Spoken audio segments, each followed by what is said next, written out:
Pinagpalit sa ambisyosang kabit at ninakawan ng huling perang panligtas sa naghihingalong ina, habang nag-aagaw buhay ang kanyang ina sa isang malamig na ospital. Walang awang inangkinin ng kanyang asawa at ng kalaguyo nito ang kanilang kama. Pabigat lang daw ang kanyang ina, tinalikuran, inalisan ng dignidad at itinulak sa bangin ng kawalan. Ngunit mula sa pira-pirasong pagkawasak, babangon si Ciel upang harapin ang batas ng kalikasan. Hanggang saan aabot ang karma ng mga sakim? Amoy gamot ka, Ciel, nakakadiri na. At yung pera sa passbook, ininvest ko na sa bagong kumpanya namin ni Isadora. Mamamatay din naman ang nanay mo, kaya wag mo nang sayangin ang pera ko. Ang mga salitang yon ay tila masisikip na lubid na unti-unting sumasakal sa lalamunan ni Ciel. Nakatayo siya sa hamban ng pinto ng kanilang silid-tulugan. Hawak ang lumang passbook na naglalaman sana ng huling pag-asa para sa operasyon sa puso ng kanyang ina. Umuwi siyang halos wala ng lakas, puyat at pagod mula sa walang tulog na pagbabantay sa ospital upang kunin ang perang matagal nilang inipon. Ngunit sa halip na salapi at pag-unawa, ang bumungad sa kanya ay ang kanyang asawang si Leandro, walang kahihiyang nakahiga sa mismong kama nilang mag-asawa, kasama ang babaeng itinuturing niyang malapit na kaibigan at kasosyo sa negosyo na si Isadora. Kusang bumitaw ang mga manhid na daliri ni Ciel. Lumapag ang maliit na libreta sa makapal na karpet ng walang anumang ingay. Walang luhang pumatak, walang boses na lumabas sa kanyang mga labi. Ang matinding sakit ay hindi laging madaldal. Minsan, ito ay isang nakakabiinging katahimikan na nagpapatigas sa bawat ugat ng katawan at nagpapabigat sa paghinga. Tila siya nakalunok ng bubog habang nakatitig sa 2 taong sumira sa kanyang tiwala. Tiningnan siya ni Leandro mula ulo hanggang paa. Walang anumang bakas ng pagsisisi sa mga mata nito. Bahagyang inayos ni Isadora ang manipis nitong roba, nakangiti ng palihim na tila isang mananalong ipinagmamalaki ang kanyang premyo. Look at yourself, Ciel. Para kang yaya. You abandoned your duties as a wife for a dying old woman. Nawalan ka na ng kwenta sa kumpanya. Nawalan ka pa ng kwenta sa bahay na ito. I deserve better. Hindi na hinintay ni Ciel na madagdagan pa ang punyal na nakabaon sa kanyang dibdib. Tumalikod siya at naglakad palayo. Dala ang bigat ng mundong biglang gumuho sa ibabaw ng kanyang mga balikat. Wala siyang oras upang magmakaawa. Wala siyang luhang sasayangin para sa mga taong walang kaluluwa. Bawat segundo ay mahalaga para sa naghihingalong ina na naghihintay sa kanya sa malamig na kwarto ng paggamutan. Sinalubong siya ng mapuputing ilaw at amoy ng matapang na kemikal pagkapasok niya sa pasilyo ng ospital. Bumilis ang pintig ng kanyang puso nang makitang nakabukas nang maluwang ang pinto ng kwarto ng kanyang ina. Paghakbang niya sa loob, maayos na ang mga kumot at unan. Wala na ang mga nakakabit na makina. Wala na ang taong naghihintay sa kanyang pagbabalik. Isang pamilyar na doktor ang lumapit sa kanya. Mabigat ang bawat paghakbang. Isang malumanay na tapik sa kanyang balikat at isang tahimik na pag-iling ang tuluyang dumurog sa huling hibla ng kanyang pag-asa. We did everything we could, Miss Kiel. Pero bumigay na po ang puso niya. I'm so sorry. Tila nawalan ng buto ang kanyang mga binti. Bumagsak si Ciel sa malamig na sahig ng pasilyo. Hindi na alintana ang mga taong nagdaraan. Dito na nagunahang umagos ang mga may init na luha na kanina pa nakapiit sa kanyang mga mata. Napalitan ng matinding pamamanhid ang kanyang pisikal na katawan, ngunit ang kanyang kaluluwa ay patuloy na nagdurugo ng walang tigil. Sa isang iglap, nawala ang nag-iisang dahilan ng kanyang pagsisikap. Kalaunan, sa loob ng morgue, habang nakatitig sa mapayapang mukha ng kanyang ina na ngayon ay kasing lamig na ng yelo, may napansin siyang isang puting hibla ng buhok na naiwan sa gilid ng unan. Nanginginig ang kanyang kamay nang pulutin niya ito. Maingat niya itong inilagay sa tapat ng kanyang dibdib at hinawakan ng mahigpit na parang sa pamamagitan ng maliit na hiblang iyon ay mararamdaman niya muli ang init ng yakap ng taong nagluwal sa kanya. Yakap ang malamig na kamay ng bangkay ng kanyang ina. Nanatili siyang nakaupo sa dilim nang biglang umilaw ang screen ng kanyang telepono sa ibabaw ng mesa. Isang mensahe mula kay Leandro ang sumira sa katahimikan ng gabi. Ipadala mo na ang mga gamit mo bukas. Aayusin ko na ang annulment natin. Pumikit si Ciel habang patuloy na pumapatak ang kanyang mga luha. Paano pa siya hihinga kung ang mismong hangin sa paligid niya ay pilit na ninanakaw ng mga taong pinagkatiwalaan niya? Ang malamig na mensahe mula sa kanyang asawa ay nag-iwan ng sugat na tila hindi na kailanman maghihilom. Sa isang madilim na sulok ng bahay na minsan niyang tinawag na tahanan, tahimik na inilagay ni Ciel ang iilang piraso ng damit sa isang lumang bag. Hindi siya kumuha ng anumang alahas o mamahaling gamit. Ang tanging iningatan niya ay isang kupas na sketchbook kung saan nakaguhit ang mga pangarap nila ng kanyang ina at ang isang maliit na lalagyan na naglalaman ng abo ng kais sa isang taong nagmahal sa kanya ng totoo. Bawat galaw niya ay mabigat, tila may kadenang nakapulupot sa kanyang mga binti habang pilit niyang inilalayo ang sarili sa lugar na naging saksi sa kanyang pagkadurog. Sa kabilang dako ng lungsod, sa ilalim ng mga nagkikinangang ilaw ng isang marangyang restaurant, masayang nagdiriwang sina Leandro at Isadora. Walang anumang bahid ng konsensya sa kanilang mga mukha habang pinagsasaluhan ang tagumpay ng kanilang panlilinlang. Inikot ni Isadora ang laman ng kanyang baso ng alak, nakangiti ng may halong pangungutya habang nakatingin sa kanyang katapat. Mabuti naman at umalis na ang manang na iyon. Nakakasira ng aura natin ang pagmumukha niyang laging amoy ospital, babe.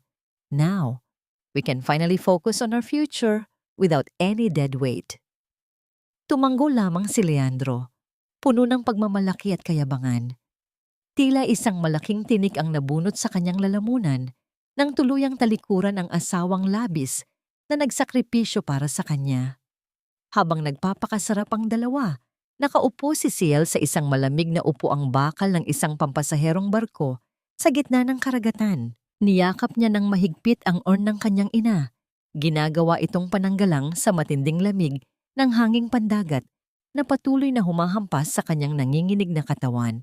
Umiyak siya nang walang anumang boses, hinahayaang tangayin ng malalaking alon ang kanyang mga luha at matinding pagod. Bawat paggalaw ng barko ay sumasabay sa pag-ikot ng kanyang isipan. Nagtatanong kung paano niya bubuuin muli ang isang buhay na tuluyan ng inalisan ng pundasyon. Pagsikat ng araw, bumungad sa kanya ang payak na isla ng Siargao. Umupa siya ng isang sira-sirang kubo malapit sa dalampasigan, isang lugar kung saan walang makakakilala sa kanya at walang manghuhusga sa kanyang mga sugat. Sa kanyang paglalakad, patungo sa maliit na palengke upang bumili ng murang isda na pantawid gutom, unti-unting nanlabo ang kanyang paningin. Ang pinagsamang gutom, puyat, at matinding pighati ay naging isang malaking bato na dumagan sa kanyang isipan. Nawalan ng lakas ang kanyang mga tuhod at bago pa man bumagsak ang kanyang katawan sa maalikabok na lupa, isang pares ng matitibay na braso ang mabilis na sumalo sa kanya. Amoy ng malinis na simoy ng hangin at pamilyar na amoy ng gamot na ginagamit sa panggagamot ang pumalibot sa kanya. Pag-angat ng kanyang mabibigat na talukap, nakita niya ang isang lalaking may maaliwalas na muka at nag-aalalang mga mata. Si Dr. Amadeo. Hindi ito nagtanong kung bakit siya naroon o kung bakit siya tila isang lantang halaman na iniwan sa gitna ng kalsada. Tahimik lamang nitong inalalayan si Ciel patungo sa isang ligtas na upuan at nag-abot ng isang malinis na bote ng tubig. Kaya mo pa ba, miss? Huminga ka muna. Wala namang humahabol sa iyo rito. Ang malumanay na boses na yon ay tila mainit na kumot na ibinalot sa nanlalamig niyang kaluluwa. Tumango si Ciel, pilit na pinipigilan ang panibagong pag-agos ng kanyang mga luha. Dito niya unang naramdaman na may nakakakita sa kanyang paghihirap nang hindi siya hinuhusgahan o kinakaawaan. Napansin ni Amadeo ang mantsa ng abo sa kupas na damit ni Ciel, ngunit sa halip na mag-usisa, tahimik lamang itong naglabas ng isang malinis na panyo at inilagay iyon sa nanginginig na palad ng dalaga. Habang nangyayari iyon, bahagyang bumukas ang lumang sketchbook na hawak ni Ciel. May isang kakaibang kislap ng pagkilala na dumaan sa mga mata ni Amadeo nang masulyapan niya ang mga pahina nito. Subalit agad din itong naglaho nang muli niyang ibalik ang atensyon sa kalagayan ng dalaga. Pagsapit ng gabi sa kanyang sira-sirang kubo, pilit na kinalma ni Ciel ang kanyang sarili sa pamamagitan ng pag-alala sa mga pangarap na binuo nila ng kanyang ina. Binuksan niya ang kanyang lumang sketchbook sa ilalim ng malamlam na liwanag ng gasera, umaasang makakahanap ng kaunting lakas mula sa iginuhit nilang disenyo ng kanilang pangarap na bahay. Ngunit nanlaki ang kanyang mga mata at tila tumigil ang pagtibok ng kanyang puso. Nawawala ang pinakamahalagang pahina, malupit na pinunit mula sa pagkakatali nito. Nanginginig ang kanyang mga labi at dahan-dahang gumapang sa kanyang dibdib ang isang malagim na katotohanan. Paano niya palalampasin ang katotohanang hindi lang ang huling pera ng kanyang ina ang ninakaw ni Leandro, kundi maging ang nag-iisang pangarap na tanging naiwan na lamang sa kanya? Ang mainit na sikat ng araw ay tila humahaplos sa likuran ni Ciel habang nakikihalubilo siya sa mga mangingisda ng baryo. Hawak niya ang isang mabigat na pala. Pilit na inihahalo ang semento at buhangin para sa itinatayong silungan ng komunidad. Ang kanyang mga kamay na dati ay sanay lamang humawak ang lapis at ruler upang gumuhit ng mga magagarbong gusali, ay ngayon ay puno ng mga paltos at sariwang sugat. Bawat pagtusok ng pala sa graba ay kasabay ng pagtulo ng kanyang pawis. Ngunit sa kabila ng hapdi at matinding pagod ng kanyang kalamnan, may isang kakaibang kalayaan siyang nararamdaman. Ang mabibigat na gawain ay nagsisilbing pampamanhid sa mga alaala ng kanyang nakaraan, isang paraan upang idaan sa pisikal na sakit ang pagkadurog ng kanyang kaluluwa. Sa bawat blok ng semento na kanyang inilalagay, pakiramdam niya ay unti-unti rin niyang itinatayo ang nawasak niyang pagkatao.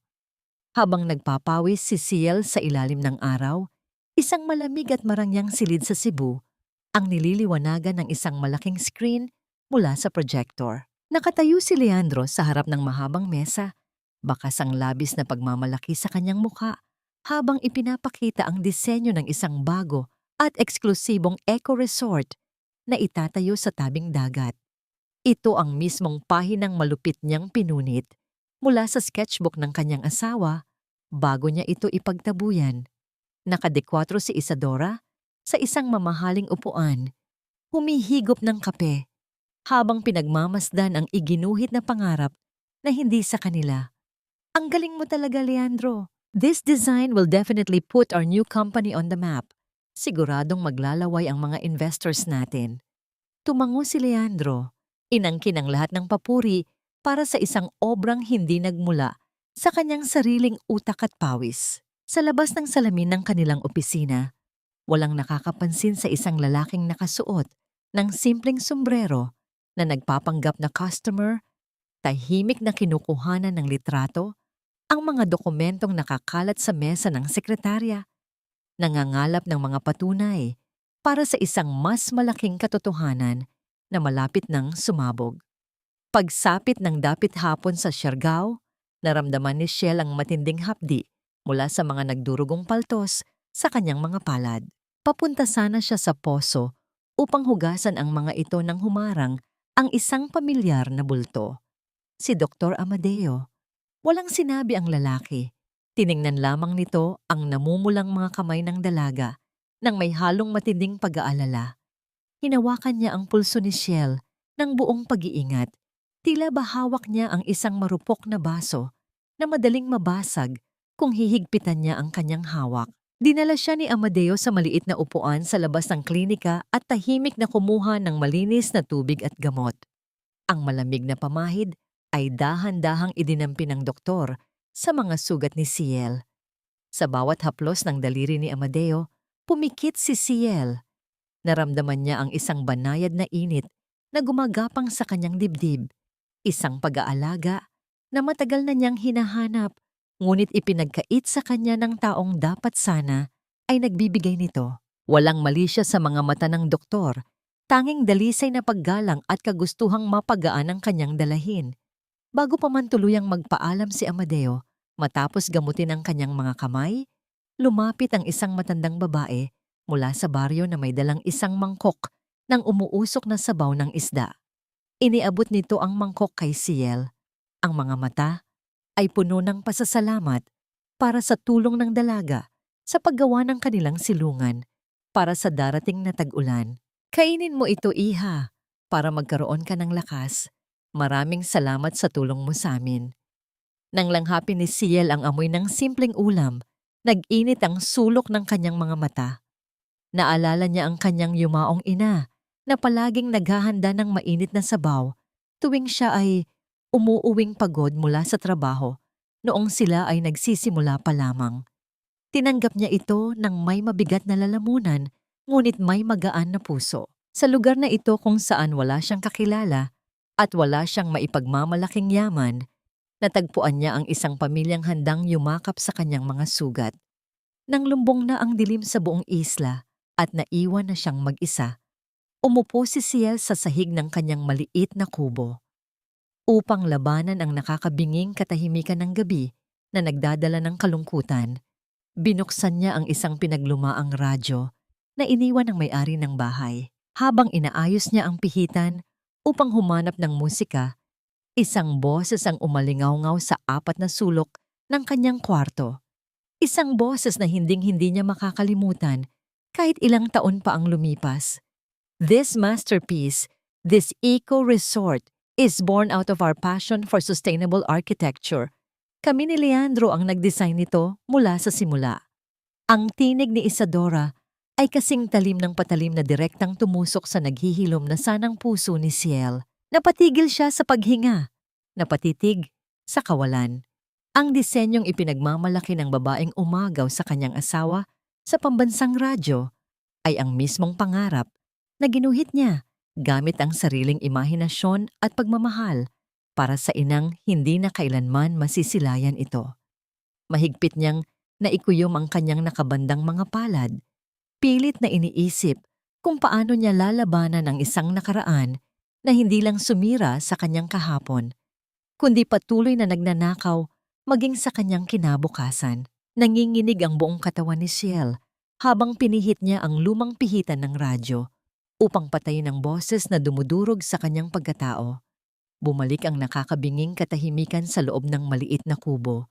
Ngunit sa kanyang isipan, nagwawala ang isang bagyo ng hinanakit at pighati. Ang bawat salitang binitawan ni Isadora sa ere ay tila asin na ibinudbod sa sariwa niyang sugat. Hindi lamang pera ang ninakaw sa kanya at hindi lamang asawa ang inagaw. Maging ang huling pamana ng kanyang talento at ang alaala ng kanyang ina ay inangkin ng mga taong walang ibang alam gawin kundi ang manira. Napaupo siya sa sahig, yakap ang sariling tuhod, habang ang sikip ng kanyang dibdib ay nagpapahirap sa bawat paghigop niya ng hangin. Pakiramdam niya ay muli siyang ibinalik sa sandaling iyon sa ospital. Walang laban, maliit at tinalikuran ng mundo. Samantala, sa isang kumikinang na press conference sa Cebu, naliligo sa liwanag ng mga kamera sina Leandro at Isadora. Suot ang isang mamahaling damit na gawa sa seda, kumapit ng mahigpit si Isadora sa braso ni Leandro habang nakaharap sa mga mamamahayag. Ang kanyang nangiti ay puno ng pagpapanggap, isang maskara ng kabutihan upang pagtakpan ang kanilang kasakiman. Alam nyo, ang tagumpay ay para sa mga matatapang na nag-iisip para sa kinabukasan. Wika niya sa mikropono, ang kanyang tinig ay may halong pangungutya na para lamang sa nakakaintindi. Hindi ito para sa mga mahihinang asawa na pabuhat lamang at naiwan na sa nakaraan. We built this resort from love and vision. Nagpalakpakan ng mga tao, bulag sa katotohanang ang vision na tinutukoy nila ay bunga ng pawis at luha ng babaeng kanilang itinapon. Hindi na kinaya ni Ciel ang bigat ng pader ng kanyang tinutuluyan. Tumakbo siya palabas. Tinahak ang madilim na daan patungo sa dalampasigan kung saan ang ugong ng mga alon lamang ang handang makinig sa kanyang hinanakit. Ang malamig na hangin ng gabi ay humampas sa kanyang mukha. Tinutuyo ang mga luhang walang tigil sa pag-agos. Gusto niyang sumigaw. Gusto niyang isumbat sa langit kung bakit ang mga masasama pa ang nananalo habang siya na nagsikap mabuhay ng marangal ay siyang nawalan ng lahat. Napaluhod siya sa buhanginan. Ang kanyang mga palad ay mahigpit na humawak sa mga butil na tila nais niyang pigilan ang pagguho ng kanyang sariling mundo.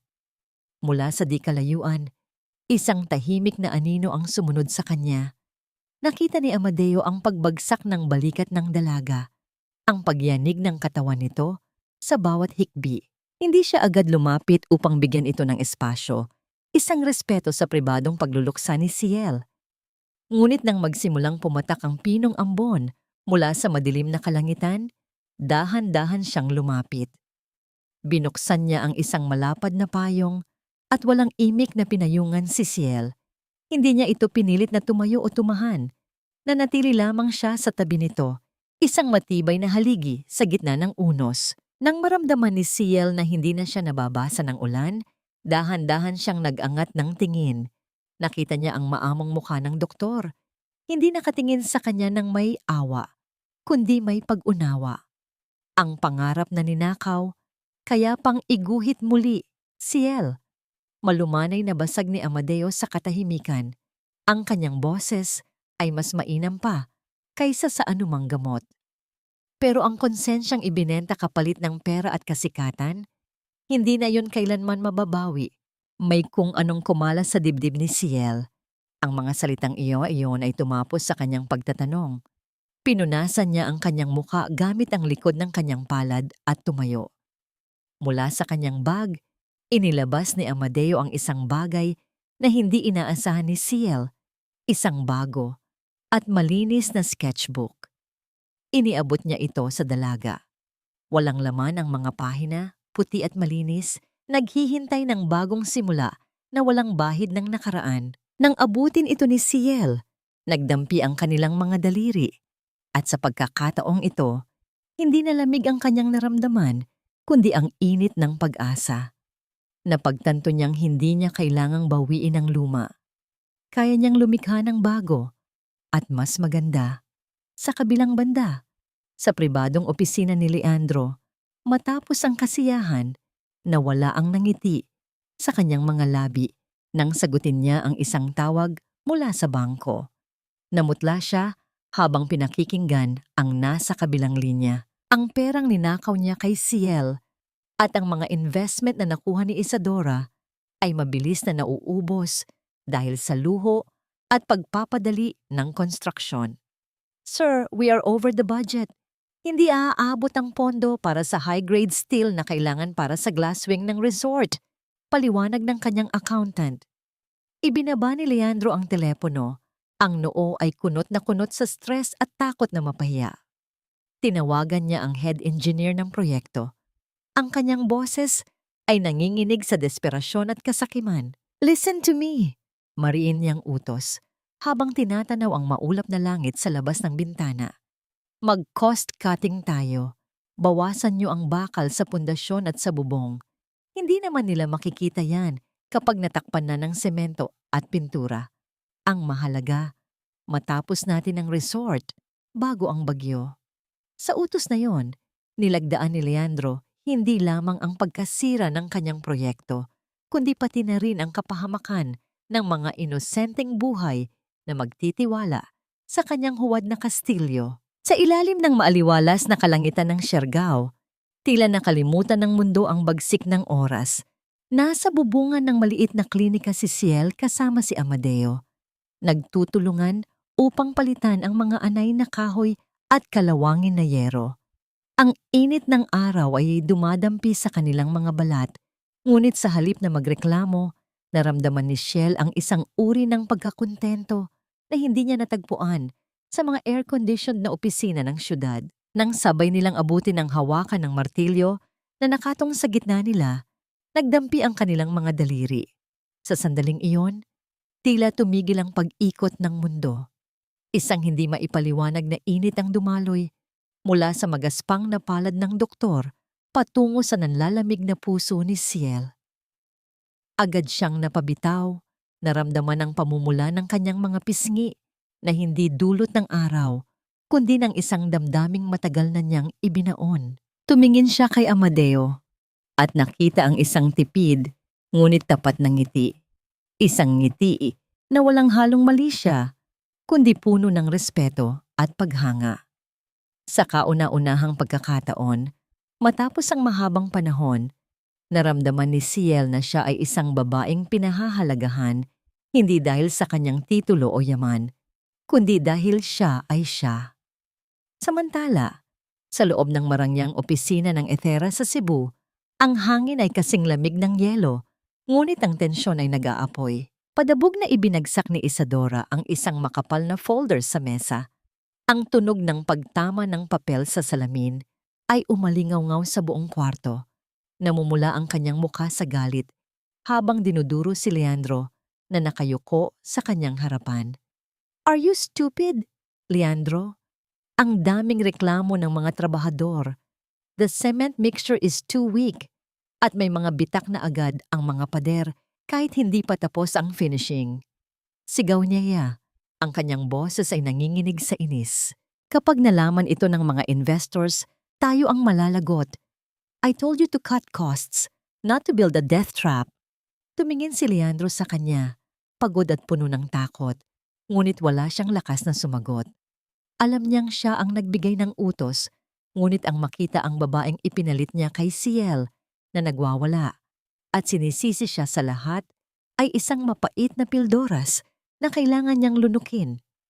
Nagsimula ng gumuho ang kanilang paraiso bago pa man ito tuluyang maitayo. Nang sumapit ang gabi sa isla, ang tunog ng mga alon na humahampas sa dalampasigan ay nagsilbing oyayi sa pagod na diwa ni Ciel.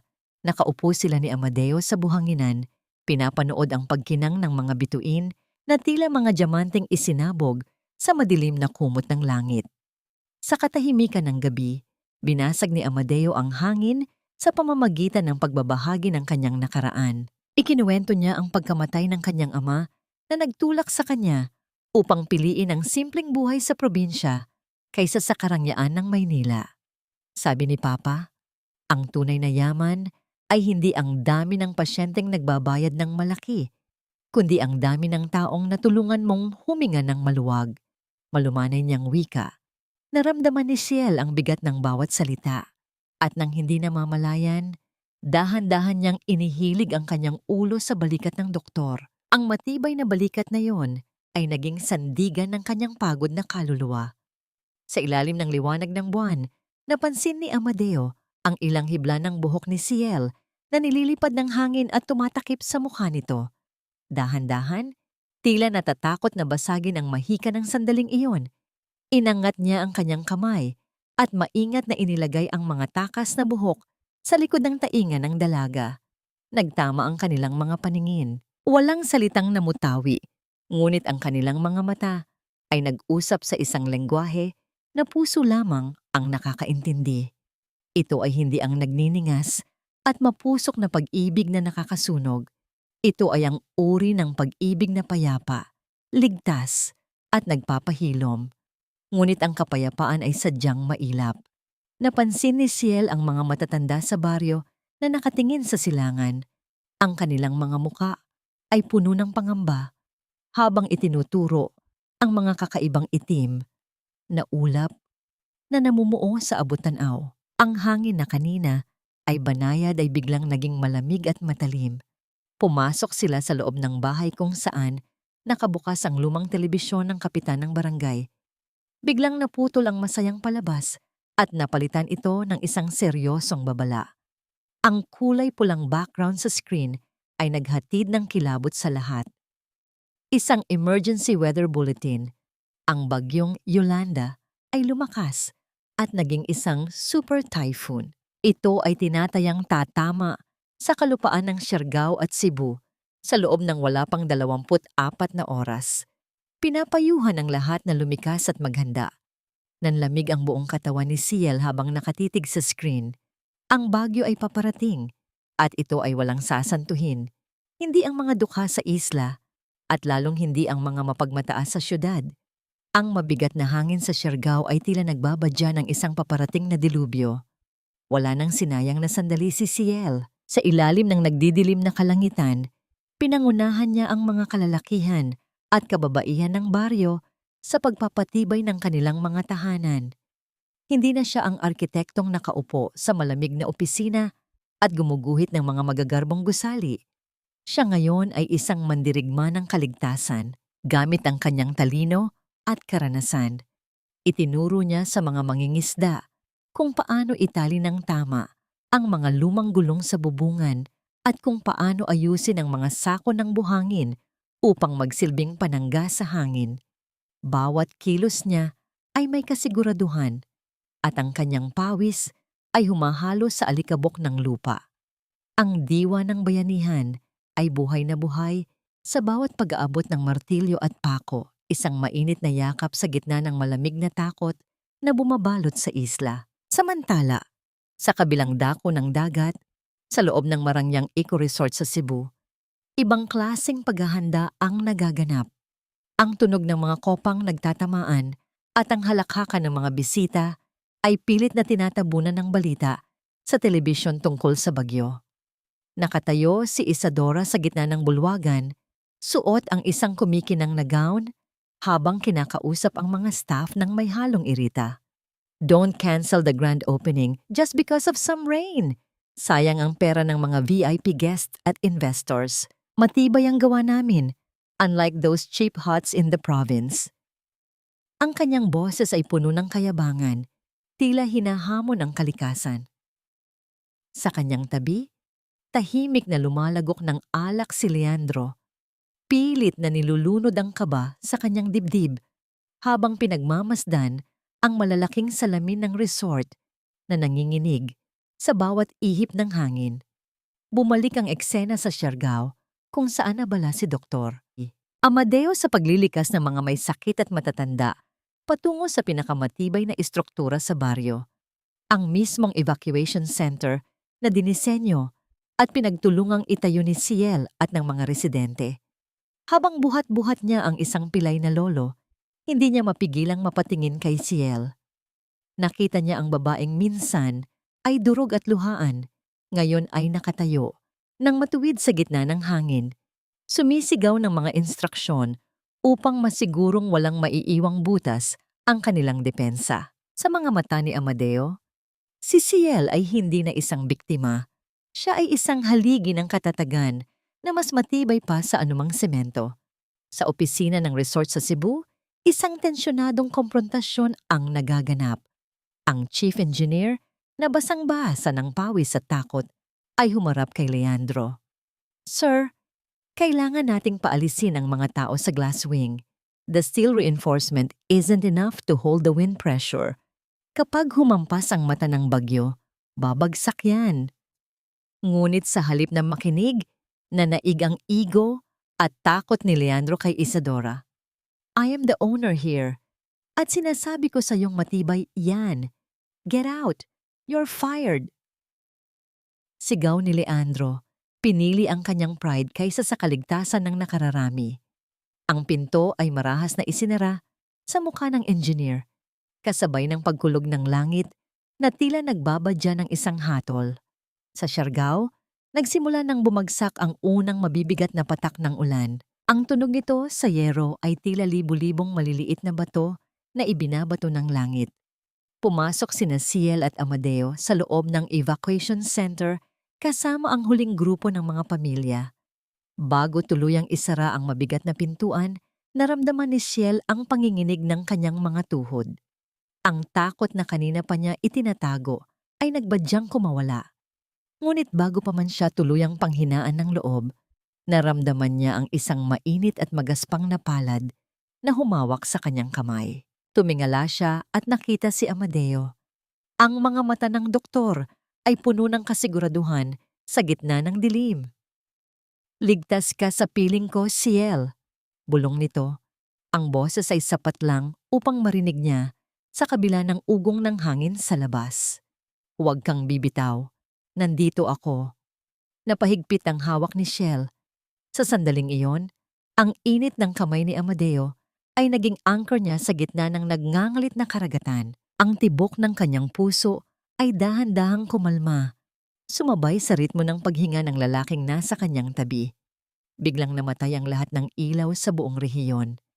Ang kadiliman ay lumulon sa bawat sulok ng silid at ang tanging naririnig na lamang ay ang nakakabinging sigaw ng hangin na tila isang galit na halimaw na naghahanap ng masisira.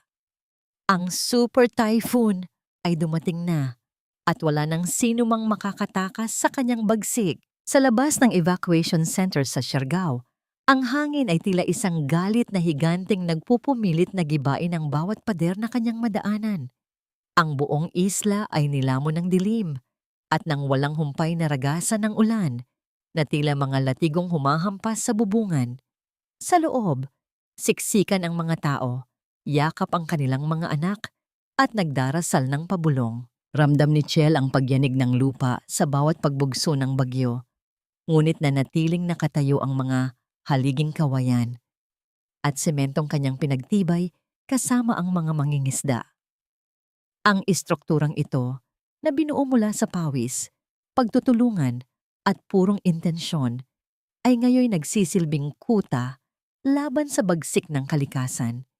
Tumingin siya sa paligid at nakita ang mga matang puno ng takot, ngunit may halong pag-asa dahil may bubong pa rin sa kanilang ulunan. Ito ang kanyang tunay na obra maestra, hindi ang mga gusaling kumikinang sa syudad, kundi ang silungang nagdudugtong sa buhay ng mga simpleng tao.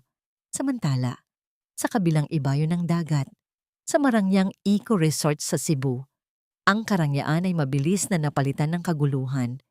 Ang malalaking chandeliers na kanina'y nagniningning ay ngayoy umuugoy ng marahas bago bumagsak at sumabog sa marmol na sahig. Ang glass wing, ang ipinagmamalaking disenyo ni Isadora na ninakaw ngunit tinipid sa materyales, ay nagsimulang bumigay sa presyo ng hangin. Nagsigawan ang mga bisita at nagkanya-kanyang takbo, habang ang mga mamahaling salamin ay nababasag at umuulan na parang matatalim na kristal. Leandro, do something! Babagsak ang resort mo. Ang tili ni Isadora ay halos hindi na marinig sa lakas ng ugong ng hangin na pumasok sa loob ng gusali. Hawak niya ang kanyang mamahaling bag. Ang muka ay putla sa takot at galit. Ako pa ang sinisi mo. Ikaw ang nagpumilit na ituloy ang opening.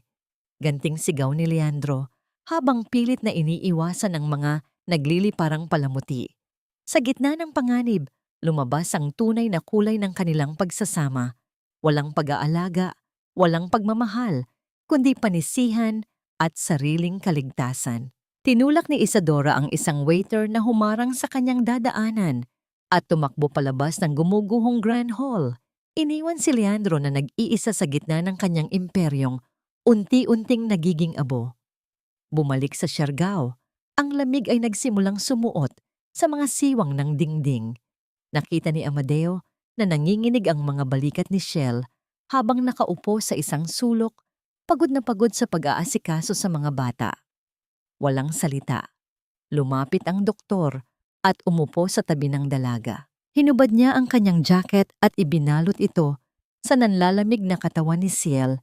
Hindi pa siya nakontento. Dahan-dahan niyang inakbayan si Ciel at hinigpitan ang yakap, ginagawang pananggalang ang sariling init at katawan laban sa ginaw ng gabi. Isinandal ni Ciel ang kanyang ulo sa dibdib ni Amadeo. Sa gitna ng nagngangalit na bagyo, narinig niya ang kalmadong tibok ng puso ng lalaki, isang ritmo na nagpapahiwatig ng seguridad. Ligtas ka rito, Ciel. Walang makakasakit sa iyo hanggat nandito ako, bulong ni Amadeo sa kanyang tainga. Ang mga salitang iyon ay mas matibay pa sa anumang pader na naitayo niya.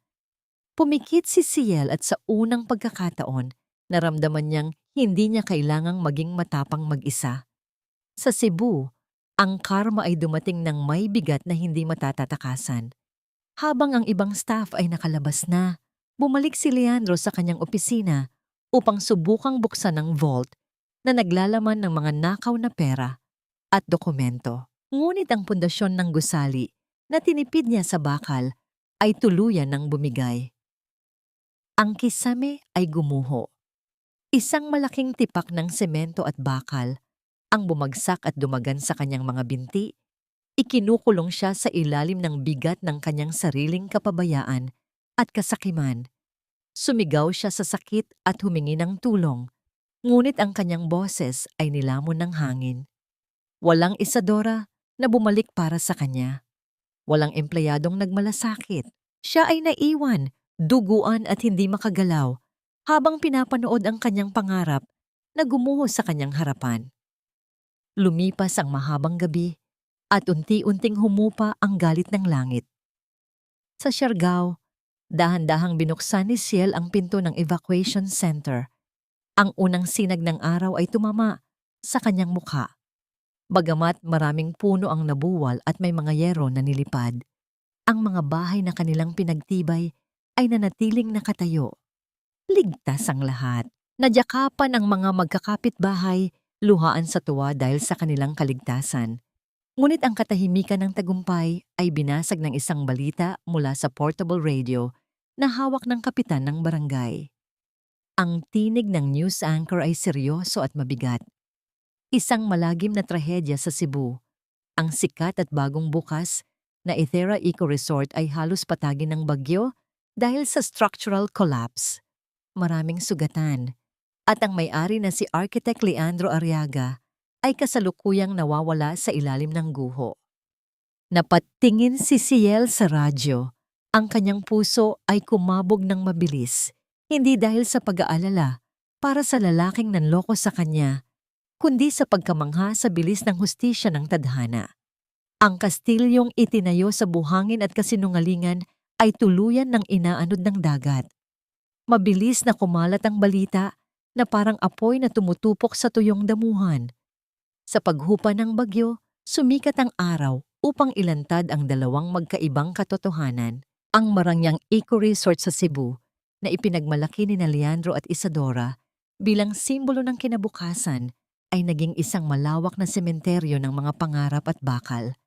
Ang mga larawan ng gumuhong glasswing ay naging laman ng bawat pahayagan at telebisyon. Isang malagim na patunay ng kasakiman at kapabayaan. Samantala, sa maliit na isla ng Siargao, nakatayo pa rin ang mga simpleng bahay na gawa sa kawayan, gulong at semento. Ang mga estrukturang binuo ni Ciel gamit ang kanyang puso at talino. Ang hangin ay amoy basang lupa at dagat. Ngunit ang simoy na ito ay nagdala ng isang bagong pag-asa para sa mga taga-baryo na ligtas na nakauwi sa kanilang mga tahanan. Sa loob ng isang malamig at masikip na silid sa istasyon ng pulisya, nakaupo si Isadora.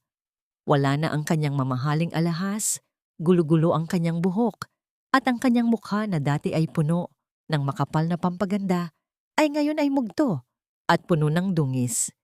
Nawala na ang kanyang tikas at kayabangan. Hinampas niya ang mesa sa harap ng investigador. Ang kanyang mga kamay ay nanginginig, hindi dahil sa lamig, kundi sa takot na makulong. Hindi ko kasalanan ito. I am just an investor. Si Leandro ang architect. Siya ang nag-approve ng materials. Bakit ako ang kinakausap ninyo? Hanapin niyo siya. I am a victim. Here. Ang kanyang boses ay matinis at puno ng desperasyon. Pilit na inililigtas ang sarili habang idinidiin ang lalaking kasabwat niya sa krimen. Ngunit ang mga mata ng mga pulis ay nanatiling matigas. Alam ng lahat na ang kanyang pirma ay nakatatak sa bawat dokumento ng pagtitipid na naging sanhi ng trahedya. Sa kabilang dako, tahimik na nakaupo sina Ciel at Amadeo sa dalampasigan habang inaayos ang isang nasirang lambat. Narinig nila ang balita mula sa radyo ng kapitbahay nang marinig ni Ciel ang pangalan ni Leandro at ang salitang missing at buried. Hindi siya nakaramdam ng tuwa o paghihiganti. Sa halip, Isang malalim na buntong hininga ang kumawala sa kanyang dibdib. Tumingin sa kanya si Amadeo, nag-aalala kung bibigay ba ang dalaga sa bigat ng nakaraan. Ngunit umiling lang si Shell nang marahan at ipinagpatuloy ang pagtatahi ng lambat. Ang hustisya ay may sariling paraan ng pagkatok, Amadeo. Hindi ko na kailangang buksan ang pinto para papasukin ito. Naintindihan ni Amadeo ang ibig niyang sabihin. Ang kapayapaan ni Ciel ay hindi nakadepende sa pagbagsak ng iba, kundi sa kanyang sariling pagbangon. Kinahapunan, isang grupo ng mga estranghero ang dumating sa baryo. Isang kinatawan mula sa National Architecture Board, kasama ang ilang mamamahayag. Ang sadya nilang hanapin si Ciel. Nakarating sa Maynila ang kwento ng bayanihan houses na nanatiling nakatayo kahit sa gitna ng super typhoon. Manghang-mangha ang opisyal habang sinusuri ang pundasyon ng evacuation center. Hinaplos nito ang pader na gawa sa pinaghalong semento at organikong materyales. Mrs. Arriaga, sa buong rehiyon, ang mga disenyo mo lang ang hindi nagtamo ng major structural damage. This is genius. You saved hundreds of lives with limited resources. Sa sandaling iyon, hindi pera o titulo ang naramdaman ni Ciel, kundi ang mainit na yakap ng vindication. Ang kanyang halaga bilang arkitekto at bilang tao ay muling nabuo. Hindi dahil sa sinabi ng mundo, kundi dahil sa napatunayan ng kanyang gawa. Habang abala ang mga tao sa paligid, lumayo saglit si Ciel at pinanood ang mga bata sa baryo. Naghahabulan sila sa harap ng mga bahay na itinayo ng kanyang mga kamay. Ang kanilang mga halakhak ay musika sa kanyang pandinig. Napangiti siya, isang ngiti na abot hanggang sa kanyang mga mata. Ito ang kanyang golden moment na pagtanto niyang ang tunay na tagumpay ay wala sa taas ng gusali, kundi sa dami ng pamilyang naprotektahan nito. Nakita siya ni Amadeo mula sa malayo at napangiti rin ito. Alam ng doktor na ang babaeng nasa harap niya ay tuluyan ng naghilom. Ngunit ang misteryo ay nanatiling nakabitin sa hangin. Sa buong report ng pulisya, tanging si Isadora lamang ang nasa kustodya. Walang nakakita kay Leandro. May mga nagsasabing natabunan siya sa ilalim ng vault ng kanyang opisina. May mga nagsasabing tumakas siya. Ang kawalan ng kasiguraduhan sa kanyang kapalaran ay nag-iwan ng isang maliit na tinik sa lalamunan ng mga nakakaalam. Bago lumubog ang araw, isang kartero ang humahangos na nag-abot ng isang sobre kay Ciel. Ito ay gawa sa mamahaling papel, may ginintuang selyo at amoy pabango ng syudad. Nanginginig ang kamay ni Ciel habang binubuksan ito. Sa loob ay isang formal na imbitasyon, the National Award for Sustainable Architecture Honors, Architect Ceciliana Mendoza. Ang seremonya ay gaganapin sa Maynila. Kinakailangan niyang bumalik. Kailangan niyang harapin muli ang mga ilaw, ang ingay, at ang mga anino ng syudad na minsan nang dumurog sa kanya. Tumingin siya sa dagat, pagkatapos ay kay Amadeo. Handa na ba siyang lisanin ang kanyang payapang paraiso upang tanggapin ang parangal? Kahit na ang kapalit nito ay ang muling pagbubukas ng mga sugat ng kahapon? Ang tahimik na silid ng hotel ay napuno ng halimuyak ng mamahaling pabango at ang banayad na kaluskos ng seda. Nakatayo si Ciel sa harap ng isang mataas na salamin, pinagmamasdan ng kanyang sarili. Wala na ang babaeng laging nakayuko, ang babaeng amoy gamot at puyat na dating itinataboy ng kanyang sariling asawa. Ang nasa refleksyon ay isang arkitektong nakasuot ng simpleng puting gown na sumasabay sa bawat galaw ng kanyang katawan. Tila isang diwata na umahon mula sa dagat. Mula sa kanyang likuran, dahan-dahang lumapit si Amadeo. Hawak nito ang isang kwintas na may palawit na perlas. Hindi ito ang pinakamalaki o pinakamahal, ngunit ito ay may kinang na nagmumula sa lalim ng dagat. Ihinawi ni Amadeo ang buhok ni Ciel at maingat na ikinabit ang kwintas sa leeg ng dalaga. Ang lamig ng perlas ay dumampi sa mainit na balat ni Ciel, nagdulot ng kilabot na hindi dahil sa takot, kundi sa isang damdaming matagal na niyang kinalimutan. Nagtama ang kanilang mga paningin sa salamin. Bagay sa'yo, Ciel.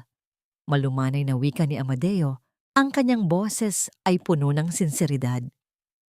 Like this pearl, dumaan ka sa dilim, sa bigat ng dagat, at sa gaspang ng buhangin. Pero sa huli, lumabas kang buo at mas makinang. Napahawak si Ciel sa kwintas. Sa sandaling iyon, naramdaman niyang hindi siya nag-iisa sa kanyang laban. Tumango siya at tipid ng ngumiti. Isang ngiting nagpapahiwatig ng pasasalamat at pagtanggap sa kanyang bagong anyo. Ilang oras ang lumipas at ang gabi ay napuno ng palakpakan. Ang entablado ay naliligo sa liwanag ng mga spotlight habang tinatawag ang pangalan ni Ciel upang tanggapin ang National Award for Sustainable Architecture. Habang naglalakad siya paakyat, bawat hakbang ay may bigat ng kanyang pinagdaanan, mula sa pangungutya ni Isadora, sa pagtataboy ni Leandro, hanggang sa pagbuhat niya ng semento kasama ang mga mangingisda ng Siargao. Tinanggap niya ang tropeyo hindi bilang ganti, kundi bilang patunay na ang kabutihan at dangal ay hindi kailanman matatalo ng kasakiman. Ang kanyang talumpati ay maikli, ngunit tumagos sa puso ng mga nakikinig.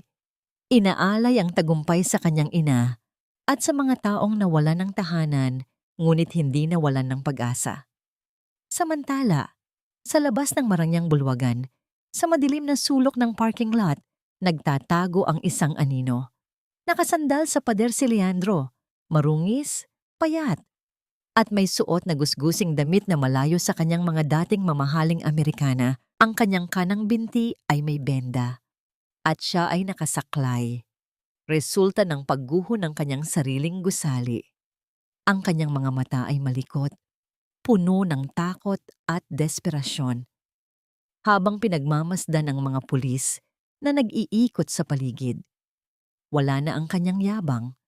Ang natira na lamang ay isang lalaking tinakbuhan ng lahat, ng kanyang mga empleyado, ng kanyang mga kaibigan, at ng babaeng ipinalit niya sa kanyang asawa. Nang matapos ang seremonya, lumabas si Ciel kasama si Amadeo. Ang malamig na hangin ng gabi ay sumalubong sa kanila. Papunta na sana sila sa sasakyan nang biglang may humarang sa kanilang daraanan. Napatigil si Ciel. Sa ilalim ng andap-andap na ilaw ng poste, nakita niya ang lalaking minsan niyang minahal at pinagsilbihan, ngunit sa halip na galit, isang matinding pagkahabag ang naramdaman niya. Ang Leandro na nasa harap niya ay tila isang pulubing nawawala sa sariling syudad. Ciel, wait! Garalgal na tawag ni Leandro. Pilit na humahakbang palapit gamit ang kanyang saklay. Please, kausapin mo naman ako. Huminto si Amadeo at akmang haharang upang protektahan si Ciel.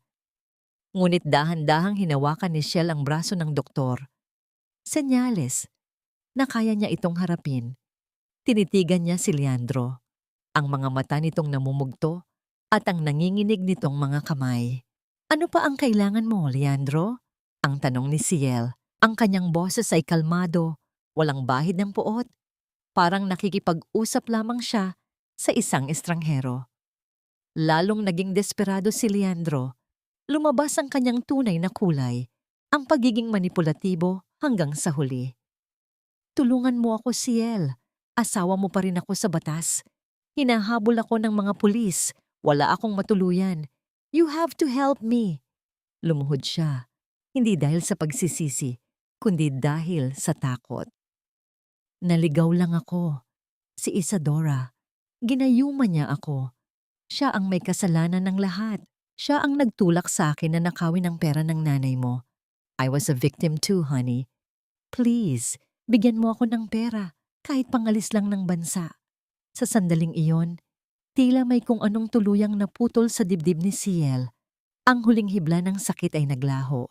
Nakita niya ang isang lalaking walang gulugod, isang taong hindi marunong umako ng sariling pagkakamali, at patuloy na naninisi ng iba.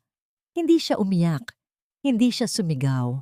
Tiningnan lang niya ito ng diretso. Ang kanyang mga mata ay tuyo at payapa. Hindi si Isadora ang pumatay sa pagmamahal ko sa iyo, Leandro. Sagot ni Ciel. Ang bawat salita ay may bigat ng pinal na hatol. Ikaw, ikaw ang pumili. At ngayon, ikaw rin ang magbabayad. Tumalikod si Shell at nagsimulang maglakad palayo.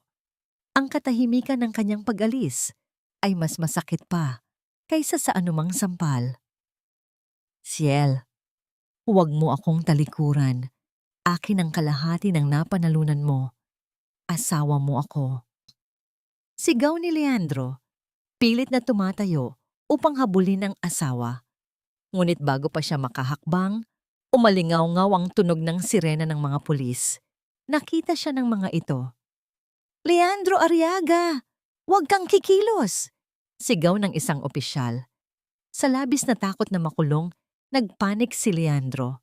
Pilit niyang itinulak ang kanyang sarili upang tumakbo patawid sa kabilang kalsada. Nakalimutan niyang siya ay pilay at baldado.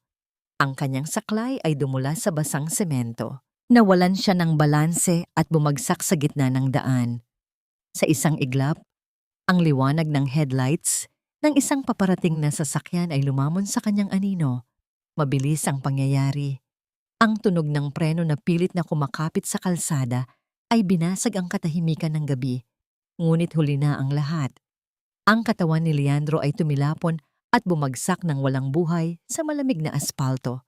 Habang si Ciel ay napahinto at napalingon, saksi sa malupit ngunit makatarungang pagtatapos ng isang kasakiman. Ang masangsang na amoy ng alkohol at pinaghalong pawis ng napakaraming tao ang sumalubong kina Ciel at Amadeo. Pagpasok nila sa pampublikong ospital, ang pasilyo ay puno ng mga pasyenteng nakahiga sa mga stretcher, naghihintay ng atensyon, habang ang ingay ng mga nagmamadaling nurse at umiiiyak na mga bata ay lumilikha ng isang mabigat na atmosfera ng pagdurusa. Mahigpit na hinawakan ni Amadeo ang siko ni Ciel. Inaalalayan ito sa paglalakad sa gitna ng siksikan, ngunit nanatiling tuwid ang likod ng dalaga. Hindi siya narito upang damayan ng isang minamahal. Narito siya upang ilibing ang huling bakas ng kanyang nakaraan.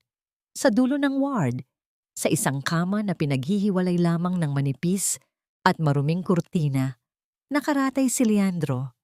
Ang kanyang binti ay nakataas at nakabenda ng makapal, habang ang kanyang muka ay puno ng mga pasa at galos. Nang hawiin ni Ciel ang kurtina, nagtama ang kanilang mga paningin. Nakita niya ang takot sa mga mata ng kanyang asawa, isang takot na hindi niya nakita noong panahong naghahari-harian ito sa kanilang kumpanya. Nang makilala nito si Ciel, agad na nangilid ang luha sa mga mata nito at pilit inabot ang kamay ng dalaga gamit ang nanginginig na daliri. Ciel, nandito ka. Garalgal na wika ni Leandro. Ang boses ay puno ng pagsusumamo. I knew you would come. Alam kong hindi mo ako matitiis. Please, ilabas mo na ako dito. Hindi ako bagay sa lugar na ito. Masakit ang katawan ko, Ciel. I promise, babawi ako sa'yo. Magbabago ako. Tinitigan lamang siya ni Ciel. Walang galit, walang puot, at higit sa lahat, walang awa. Ang nakikita niya ay hindi isang asawang nagkamali, kundi isang estrangherong pilit na kumakatok sa pinto ng bahay na matagal nang nasunog. Dahan-dahan niyang inalis ang kanyang kamay mula sa pagkakakapit ni Leandro. Ang lamig ng kanyang pagbitaw ay mas masakit pa sa anumang sampal. Huwag kang mag-alala, Leandro. Ito na ang huling beses na makikita mo ako sa ganitong kalagayan. Kalmadong sagot ni Ciel. Tumalikod siya at naglakad patungo sa billing section. Kinuha niya ang kanyang pitaka at binayaran ang halagang kinakailangan para sa pinakapangunahing operasyon na sasagip sa binti ni Leandro. Hindi para makalakad itong muli ng maayos, kundi para lamang hindi ito mabulok at mamatay sa impeksyon. Ito ay hindi galing sa pag-ibig. Ito ay galing sa awa para sa isang kapwa-tao. At higit sa lahat, ito ang kabayaran para sa kanyang sariling kalayaan. Bumalik siya sa silid ni Leandro. Bit-bit ang resibo. Inilapag niya ito sa maliit na mesa sa tabi ng kama. Binayaran ko na ang operasyon mo, wika ni Ciel habang nakatingin ng diretso sa mga mata ng lalaki. Hindi dahil mahal pa kita, at lalong hindi dahil umaasa akong magkakabalikan tayo. Ginawa ko ito dahil ito ang huling sentimo at huling minuto na ilalaan ko para sa'yo. Buhay ka na, Leandro. Pero ang tayo, matagal nang patay. Mula ngayon, wala ka nang aasahan mula sa akin. Nanlaki ang mga mata ni Leandro. Tila noon lang nag-sink in sa kanya ang bigat ng desisyon ni Ciel. No, Shell, asawa mo ako. Hindi mo ako pwedeng iwan ng ganito. Hindi na sumagot si Ciel. Binuksan niya ang kanyang bag at inilabas ang isang luma at kupas na papel, ang kanilang marriage certificate. Matagal niya itong dinala-dala, isang bigat na hindi niya mabitawan. Ngunit ngayon, sa harap ng lalaking sumira sa kanya, dahan-dahan niyang pinunit ang papel sa gitna. Ang tunog ng paghihiwalay ng mga hibla ng papel ay tila musika ng paglayas sa kanyang pandinig. Hinayaan niyang mahulog ang mga piraso nito sa basurahan sa tabi ng kama, kasama ng mga bulak na puno ng dugo at nana. Tapos na tayo, bulong niya. Sapat lang para marinig ng hangin. Lumabas si Ciel ng silid ng hindi lumilingon, sa kabila ng paulit-ulit na pagtawag ni Leandro sa kanyang pangalan. Sa labas ng pinto, naghihintay si Amadeo.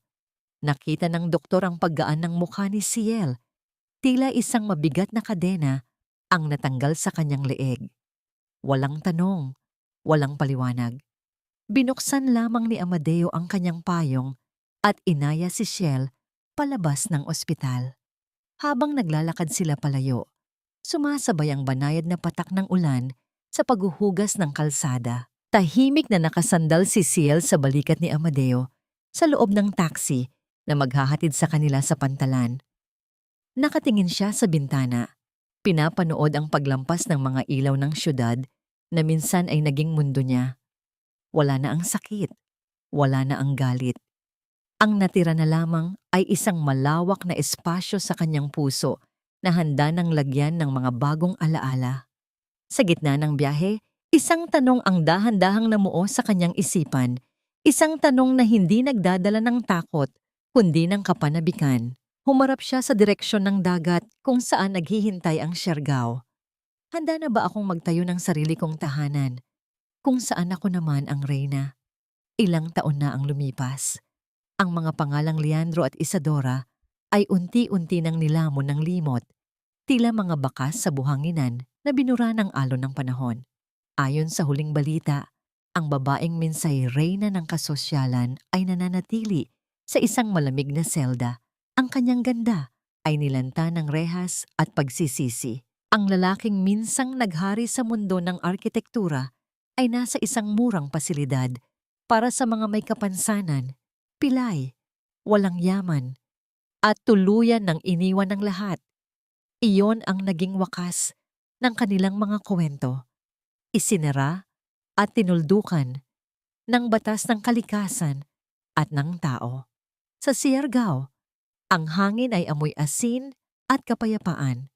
Sa isang maliit ngunit matibay na balkonaheng nakaharap sa dagat, magkatabing nakaupo sina Ciel at Amadeo. Ang bahay na ito ay hindi gawa sa salamin o mamahaling bakal, kundi sa kahoy, kawayan, at sa pinaghalong semento at pagmamahal.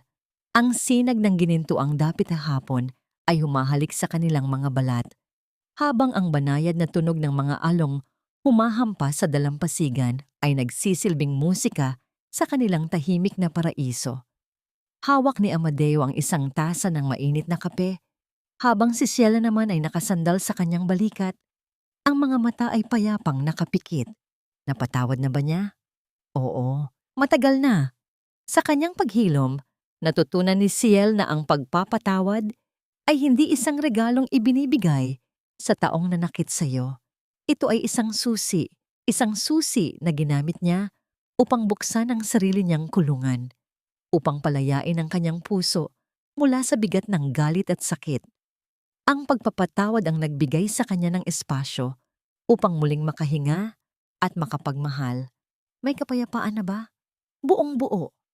Naramdaman niya ang paggalaw ni Amadeo. Dahan-dahang ibinaba ng doktor ang kanyang tasa at marahang inangat ang ulo ni Ciel mula sa pagkakasandal. Tinitigan siya nito sa mata.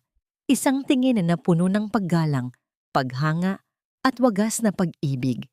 Walang pagnanasa, walang pag-aangkin.